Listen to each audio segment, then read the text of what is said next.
Hello friends, स्वागत है आप सभी का आपके अपने यूट्यूब चैनल लर्निंग नीट पर। और जैसा कि आपको पता है कि शाम की 5 बजे की आपकी क्लास है सीटेट और एमपीटेट स्पेशल क्लास, जिसमें कि पैडागॉजी सेक्शन जो है बहुत ही ज़्यादा इंपॉर्टेंट होता है। आज हम सामाजिक अध्ययन की पैडागॉजी सेक्शन से क्वेश्चन देखने वाले हैं, जो कि आपके ईवीएस के लिए भी इंपॉर्टेंट होंगे। तो चलिए स्टार्ट करेंगे सेशन बिना टाइम वेस्ट किए। क्वेश्चन देखने में लेंदी हो सकते हैं, क्योंकि सीटेट में बेसिकली आते हैं ऐसे लेंदी क्वेश्चन, लेकिन है नॉर्मल जो आपके सिलेबस है उसी के आधार पे। तो चलिए स्टार्ट करेंगे। जितने भी लोग जुड़ चुके हैं लाइव चैट में रिप्लाई करने के लिए रेडी हो जाइए। सभी को गुड इवनिंग। स्टार्ट करेंगे। तो जो आज का जो पहला प्रश्न है वो है, आप कक्षा 7 की विषय अध्यापिका होने के नाते बच्चे या शिक्षार्थियों को सामाजिक अध्ययन भूगोल शिक्षण के दौरान मृदा के प्रकार की अवधारणा स्पष्ट करने हेतु टाइप्स ऑफ सॉइल जो है वो आप पढ़ा रही हैं। उन्हें निम्नलिखित में से कौन सी परियोजना देना सबसे उचित समझेंगी। यानी कि आप मृदा वाला जो चैप्टर है, सॉइल वाला चैप्टर है, वो अगर आप पढ़ा रही हैं या पढ़ा रहे हैं, तो आप कौन सा प्रोजेक्ट वर्क उनको देंगे जिससे सबसे ज़्यादा हेल्प उनकी हो पाए इस टॉपिक को लेकर। मृदा के विभिन्न नमूने एकत्र करके उनके सैंपल इकट्ठे करना, कक्ष में मिट्टी में उगे हुए उत्पादों की प्रदर्शनी लगाना, अखबारों और पत्रिकाओं से मिट्टी की विभिन्न तस्वीरें एकत्र करना, मृदा में खेलने के लिए शिक्षार्थियों को प्रोत्साहित करना ताकि वो अनुभव प्राप्त कर सके कि मिट्टी में खेलना कैसा लगता है।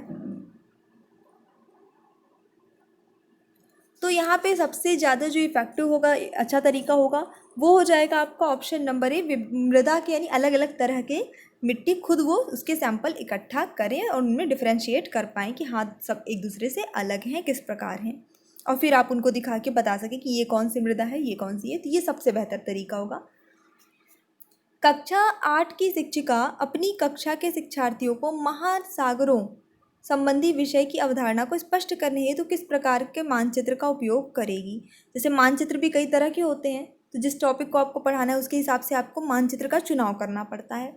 महासागर चैप्टर पढ़ाना है 8वीं क्लास में, तो कैसा मानचित्र की जरूरत होगी? भौगोलिक मानचित्र, राजनैतिक मानचित्र, पृथ्वी का पोस्टर या सामाजिक मानचित्र।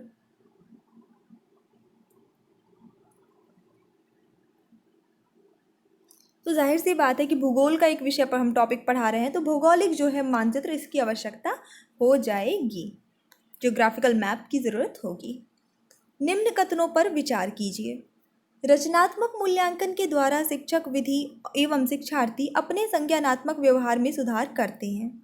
संकल्पनात्मक मूल्यांकन के द्वारा अधिगम की प्रगति और शैक्षिक उपलब्धि का आकलन होता है। अब आपको बताना है कि इन कथनों में से कौन सा कथन सत्य है। कथन 1 सत्य है परंतु कथन 2 असत्य है। इस तरह के प्रश्न सीटेट में आते हैं, ठीक है, थोड़ा सा प्रिपेयर रहिएगा, इस पैटर्न में पूछे जाते हैं।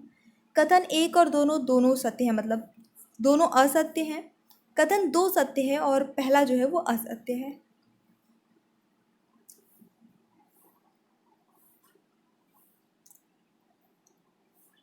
बहुत जल्दी आप लोग थोड़ा सा ये हो जाए, जैसे आपके एग्ज़ाम नज़दीक आते हैं, क्योंकि 5 जुलाई को तो अब नहीं पॉसिबल है सीटेट होना। जहाँ तक मुझे लग रहा है 90% नहीं होगा, 90 क्या 100% नहीं होगा, बट फिर भी वो आपका जुलाई लास्ट तक जाएगा, जुलाई के लास्ट में हो जाएगा। तो थोड़ा टाइम मिल रहा है, तो जैसे ही जुलाई लगती है, एग्ज़ाम थोड़ा नज़दीक आता है, एक ख़ास सीरीज़ आपके लिए स्टार्ट होगी। बट अभी फ़िलहाल रेगुलर प्रैक्टिस जैसे हो रही है वैसे ही होगी। तो चलिए देख लेते हैं इसके लिए जो करेक्ट आंसर होता है आपका वो क्या हो जाता है। 136 के लिए ऑप्शन नंबर 2 सही होगा। दोनों ही कथन जो है वो सत्य हैं। अगला प्रश्न देखेंगे। भारत में प्रायः यह कहा जाता है कि हम सबको स्वास्थ्य सेवाएं प्रदान करने में असमर्थ हैं, क्योंकि सरकार के पास इसके लिए पर्याप्त धन और सुविधाएं नहीं हैं। ऊपर दिए गए कथन को पढ़ने के बाद क्या आप इसे सही मानते हैं? चर्चा कीजिए। सामाजिक जीवन एवं राजनीतिक जीवन नामक एनसीईआरटी के नागरिक शास्त्र की 7वीं कक्षा की पुस्तक के एक अध्याय को पढ़ने के लिए, प्रश्न समझ में आ रहा है ना, क्योंकि लंबा प्रश्न है, एक बार अच्छे से देख लीजिए सभी लोग। भारत में हम कहते हैं ना कि हम सबको स्वास्थ्य सेवाएं इसलिए नहीं मिल पा रही है क्योंकि सरकार के पास पर्याप्त सुविधाएं नहीं है, धन नहीं है, इसलिए प्रॉब्लम हो रही है। आप इसको सही मानते हैं कि नहीं, इस पर चर्चा करना है, ठीक है। अब ये आपको ये देख लिया आपने, पढ़ने के लिए कौन सा अध्याय पढ़ना है, एक अध्याय पढ़ने के लिए नागरिक शास्त्र के पढ़ने के बाद शिक्षक द्वारा इस प्रश्न को पूछने का निम्नलिखित में से कौन सा एक उद्देश्य नहीं हो सकता है। तो एक बुक में एक टॉपिक पढ़ाया टीचर ने, और फिर जो ऊपर दिया था स्वास्थ्य सेवाएं टीचर के सरकार के पास पर्याप्त धन नहीं है, ये प्रश्न शिक्षक ने बच्चों से पूछा। उसका उद्देश्य क्या है ये बताना है। विद्यार्थियों को भारत की स्वास्थ्य सेवाओं के संदर्भ में कितनी जानकारी हो पाई है। उद्देश्य नहीं है, थोड़ा इसको इनसर्कल जरूर कर लीजिए। एग्जाम में ध्यान दीजिएगा, जब भी प्रश्न ऐसे लंबे लंबे पढ़िए, नहीं लिखा हो, गलत लिखा हो, ये सबको सर्कल कर लीजिएगा। ऑफलाइन एग्जाम होगा, एमपीटेट ऑनलाइन होगा बस। विद्यार्थी ने किस तरह वृत्तांतों को समझा है। किसी स्थिति से संबंधित अवधारणाओं को विद्यार्थी कैसे स्पष्ट कर पाते हैं। किसी स्थिति के विवरण से निष्कर्ष निकालने व अनुमान लगाने की विद्यार्थी की क्षमता का आकलन करना।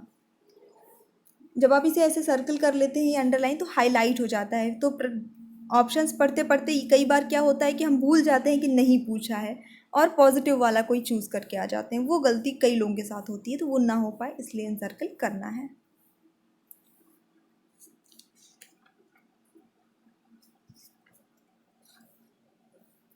चलिए देख लेते हैं इस प्रश्न के लिए जो सही उत्तर आपका होता है वो होता है ऑप्शन नंबर ए। विद्यार्थियों को भारत की स्वास्थ्य सेवाओं के संदर्भ में कितनी जानकारी हो पाई है, ये सब चैप्टर पढ़ाने के बाद ये जानने के लिए।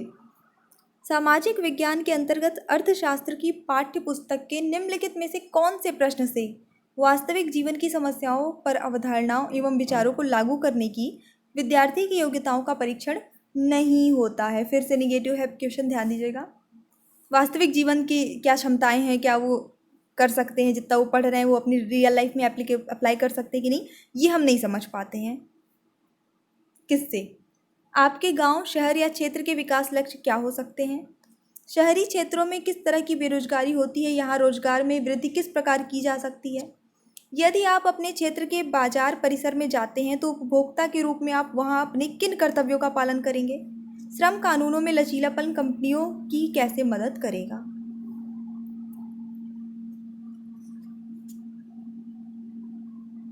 और सही उत्तर होता है बिल्कुल आपका ऑप्शन नंबर, क्योंकि बाकी चीज़ें तो बच्चे अपने और अपने आसपास के जीवन से कनेक्ट कर सकते हैं, ये बच्चे कनेक्ट नहीं कर पाएंगे कि श्रम कानून जो बने हैं उसमें लचीलापन मिलने से कंपनियों को कैसे हेल्प होगी, ये बच्चे नहीं समझेंगे। तो बिल्कुल आपका ऑप्शन कनेक्ट ही नहीं कर पाए। वो पढ़ भी लेंगे, समझ भी लेंगे, लेकिन उसको रियल लाइफ में वो कितना अप्लाई कर पाते हैं ये हम नहीं जान पाएंगे, क्योंकि वो अप्लाई करेंगे ही क्यों, जाहिर सी बात, ऐसी सिचुएशन जब आएगी उनके लाइफ में कभी तभी करेंगे, है ना। तो इस वजह से ये वाला ऑप्शन आपका सही होता है। सामाजिक अध्ययन की एक शिक्षिका अपनी कक्षा में विद्यार्थियों को क्षेत्र भ्रमण के दौरान कुतुब मीनार दिखाने के लिए लेकर जाती है। अतः इस भ्रमण हेतु शिक्षिका का उद्देश्य क्या होगा। कुतुब मीनार दिखाने के दौरान बच्चों शिक्षार्थियों में अन्य ऐतिहासिक इमारतों से तुलना करने की क्षमता का विकास करना, क्षेत्र भ्रमण पर ले जाकर बच्चों का मनोरंजन करना, कुतुब मीनार के निर्माण एवं इतिहास संबंधी जानकारी का बोध विद्यार्थियों को कराना, या फिर ये सभी। इस भ्रमण का उद्देश्य तो बिल्कुल यहाँ पे आपका ऑप्शन नंबर ए सही होता है। कुतुब मीनार दिखाने के दौरान बच्चों शिक्षार्थियों में अन्य ऐतिहासिक इमारतों से तुलना करने की क्षमता का विकास करना, ठीक है, ये एक जो है उद्देश्य हो जाता है। बाकी ठीक है, उसके निर्माण इतिहास में भी जानकारी होगी, लेकिन यहाँ पे हम उपरोक्त सभी हमने क्यों नहीं लगाया, क्योंकि मनोरंजन करना जो है वो उद्देश्य नहीं है। मनोरंजन वाली चीज़ें जो है उद्देश्य में नहीं होंगी। जब बच्चे कुतुब मीनार देखेंगे तो समझेंगे कि किस तरह से ये इमारतें बनती हैं, क्या कैसा है, और जो दूसरी इमारतें उन्होंने देखी होगी उससे वो तुलना कर सकेंगे कि अच्छा ये तो इतना बड़ा है, ये तो ऐसा है। तो ये जो है आपका ऑप्शन नंबर ए पॉजिटिव में चला जाएगा। मान लीजिए कि आप दोपहर के भोजन अवकाश के बाद, यानी जो लंच ब्रेक होता है, उसके बाद सामाजिक अध्ययन शिक्षण के दौरान पाती हैं कि कक्षा के बच्चे, विद्यार्थी जो भी हैं, पाठ में रुचि नहीं ले रहे हैं। ऐसी परिस्थिति में आप क्या करेंगी। बेसिकली रशेस के बाद जो होता है, बच्चे पढ़ने में चाहे कोई भी सब्जेक्ट हो इंटरेस्ट नहीं लेते हैं, खेलने कूदने वाले में, ड्राइंग में, इन सब चीज़ों में इंटरेस्ट लेते हैं, पर ऐसा पॉसिबल नहीं है डेली कर पाना। तो ऐसे में आपको क्या करना है। पाठ को रोचक बनाने हेतु बहुआयामी अनुदेशनात्मक सामग्री का उपयोग करेंगी। शिक्षार्थियों को डांट कर कक्षा में सक्रिय रहने हेतु विवश करेंगी। पाठ को बीच में ही रोककर बच्चों के मनोरंजन हेतु उन्हें कोई कहानी अथवा चुटकुला सुनाएंगी। सभी बच्चों को कक्षा के बाहर ले जाकर कुछ समय उन्हें खेलने देंगी ताकि वो बाद में पाठ में रुचि ले सकें। तो सबसे अच्छा तरीका क्या होगा, देखिए आपको टाइम भी वेस्ट नहीं करना है, आपको बच्चों को ऐसे खेलने देंगी तब तो फिर वो रोज़ रुचि नहीं लेंगे, उनको खेलने को मिलेगा तो, है ना। और आपका जो भी टाइम है, चक्र है, पीरियड है, वो आधा चला जाएगा, पूरा बीत जाएगा। तो ये नहीं कर सकते। चुटकुला सुनाना, मनोरंजन करना, पाठ को बीच में रोकना, ये भी निगेटिव है। डांटना तो है ही नहीं, ध्यान रखिएगा, कभी भी बच्चों को डांटना मारना है ही नहीं। ऑप्शन नंबर ए जो होता है, पाठ को रोचक बनाना आपका काम है, आपने ट्रेनिंग ली है, कैसे आप उसमें क्या कुछ यूज़ कर सकती हैं, टीएलएम यूज़ कर सकती हैं, शिक्षण विधि क्या बदल सकती हैं, वो आप पे डिपेंड है। आप कुछ भी करिए पर पाठ को रोचक बनाइए और बच्चे उसमें इंटरेस्ट लेने लगें, उनकी पढ़ाई का नुकसान ना हो और वो रुचि भी लें। सामाजिक विज्ञान शिक्षण के दौरान कक्षा 8 की शिक्षिका अपनी कक्षा के विद्यार्थियों को समाचार पत्र से मौसम की रिपोर्ट संबंधी लगातार पिछले 5 दिनों की रिपोर्ट एकत्रित करना और उन्हें अपनी नोटबुक में चिपकाने का कार्य सौंपती, एक छोटा सा प्रोजेक्ट वर्क देती है। इस गतिविधि द्वारा वह क्या करना चाहती है? मौसम के तत्वों संकेतों के चित्र एकत्रित करवाना चाहती है, मौसम और जलवायु की संकल्पना संबंधी अवधारणा को स्पष्ट करना चाहती है, मौसम के तत्वों पर आधारित वर्कशीट बनाना चाहती है, या बच्चों शिक्षार्थियों को व्यस्त रखना चाहती है।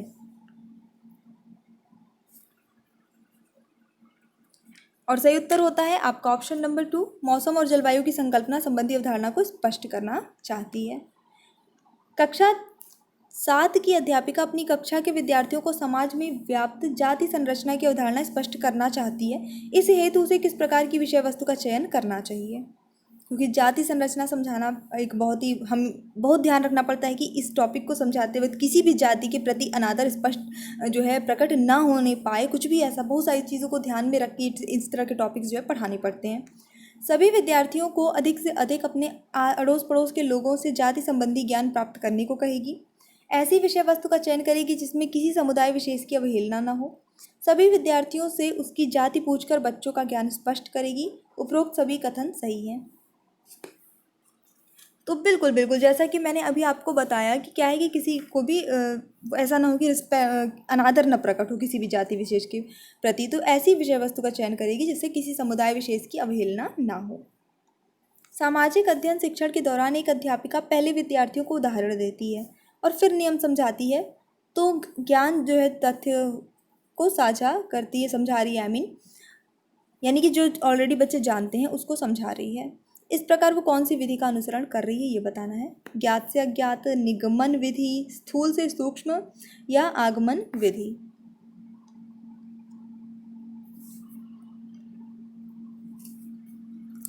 और इस प्रश्न के लिए सही उत्तर जाता है आपका ऑप्शन नंबर, पहले उदाहरण दे रही है और फिर नियम समझा रही है, तो आपका आगमन विधि हो जाता है सही उत्तर। ओके, अगला प्रश्न देखेंगे। यहाँ पे आपको बताना है कौन सा जो है सुमेलित नहीं है। उत्तर रेलवे नई दिल्ली, उत्तर पश्चिमी रेलवे मुंबई वीटी, पूर्व मध्य रेलवे हाजीपुर, मध्य रेलवे मुंबई। तो जो सुमेलित नहीं है वही बताइएगा।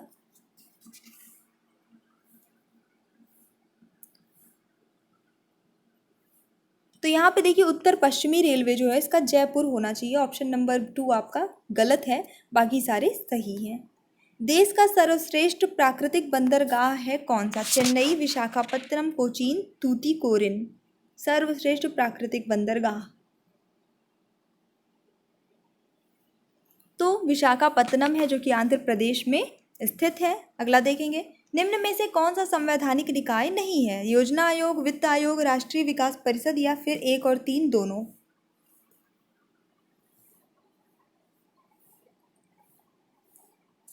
तो संवैधानिक निकाय के अंतर्गत एक्चुअली योजना आयोग और राष्ट्रीय विकास परिषद दोनों ही नहीं है, तो ऑप्शन नंबर 4 यहाँ पे आपका सही उत्तर हो जाता है।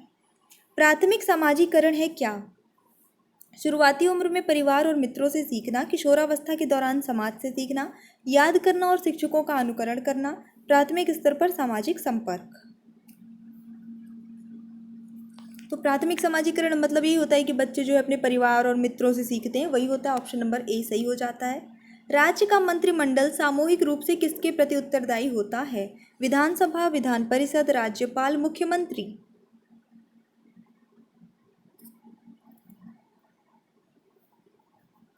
देखिए केंद्र का मंत्रिमंडल जो होता है वो लोकसभा के प्रति उत्तरदायी होता है, तो राज्य का जो मंत्रिमंडल होता है वो विधानसभा के प्रति उत्तरदायी होता है। तो ऑप्शन नंबर ए यहाँ पे सही हो जाता है। मूल्यांकन निरंतर चलने वाली प्रक्रिया है। यह प्रक्रिया छात्रों की औपचारिक शैक्षिक उपलब्धि से अधिक संबंधित है। यह व्यक्ति के विकास में अधिक रुचि भी रखती है। यह व्यक्ति के विकास को उसकी भावनाओं, विचारों, क्रियाओं तथा वांछित व्यवहार परिवर्तनों के रूप में संबंधित करता है। ये कथन किसका है? MP मफात का, EA वेस्ले का, बाइनिंग एवं बाइनिंग का, या फिर इनमें से किसी का नहीं? तो ये कथन है MP मफात का। ऑप्शन नंबर ए यहाँ पे बिल्कुल सही हो जाता है। तो ये हमारा छोटा सा सेशन था और मुझे पूरी उम्मीद है कि आपको पसंद आया होगा। अगर पसंद आया तो लाइक करिए, शेयर करिए, और अगर आप चैनल पे न्यू हैं तो सब्सक्राइब करके जाइएगा, बेल आइकन भी प्रेस कर दीजिएगा ताकि आपको क्लास जो है उसका नोटिफिकेशन चला जाए और आप टाइम से ज्वाइन कर सकें, लाइव चैट में रिप्लाई कर सकें। So thanks for watching, keep studying and bye bye.